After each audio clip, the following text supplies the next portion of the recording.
자, 전병헌 전 정무수석이죠. 정무수석이 이제 검찰 조사를 받았는데 저걸 계기로 해서 오히려 공수처, 그 공직자 수사처죠. 그거에 대한 논란이 계속 활성화되고 있지 않습니까? 예. 어제 이제 그 조국 민정수석이 거기 참석을 해서 당정청 협의를 했고, 근데 조국 수석이 공개적으로 밝힌 얘기와 또 내부적으로 했다는 얘기가 서로 다르다는 이야기도 있고, 또 야당도 이 공수처를 받아들일 것이냐 말아야 될 것이냐에 대해서 서로 입장이 좀 혼선이 좀 있는 것 같은데 좀 설명해 주세요. 어떻게 된 거예요? 그 조국 수석이 공개 발언 때는 이번에 확실히 해야 된다라는 취지로 이제 이야기를 했다가 비공개 발언 때는 꼭 이번 회기 국회에 매달릴 필요는 없고 이번에 안 되면 다음 회기, 그 다음 회기도 있기 때문에 문 대통령 임기 내만 하면 된다. 예, 문 대통령 임기 내만 하면 된다라고 이야기한 것을 헷갈리네. 이거를 그 공수처를 반드시 하겠다는 의지의 표현인지 아니면 약간 물러서는 것인지 좀 혼선을 일으켰는데 제가 받는 느낌은 꼭 하겠다는 의지에 좀 더 가까운 것 같아요. 네.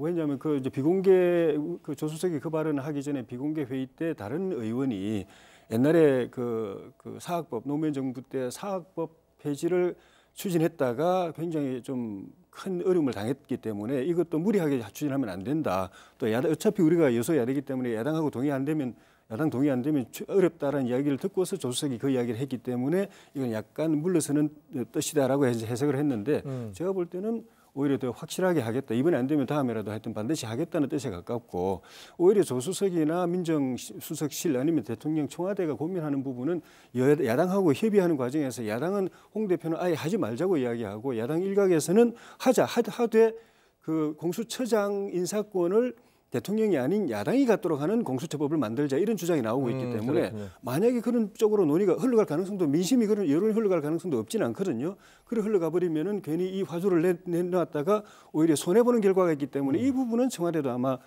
밀어붙일 것인가 아닌가를 놓고 고민할 부분 지점이 될 것 같습니다. 저도 그렇게 생각을 하는데요.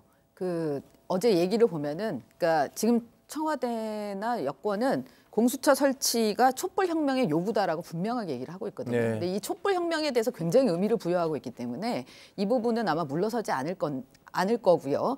그러니까 뒤에 뭐 이 정권 안에서 하면 된다라는 얘기는 어쨌든 지금 안 되면 어쨌든 끝까지 하겠다라는 그런 그 강조하는 의미의 표현이었다라고 그렇게 보면 될 것 같습니다. 알겠습니다. 자, 공수처 이제 뭐 공수처가 만들어지면 이제 대통령이 내 주변부터 제일 먼저 수사를 해라. 뭐 이렇게 얘기했기 때문에 깨끗한 정치를 원하는 그런 국민들의 여망이 공수처로 지배하게 될지 좀 주목해 봐야 되겠습니다.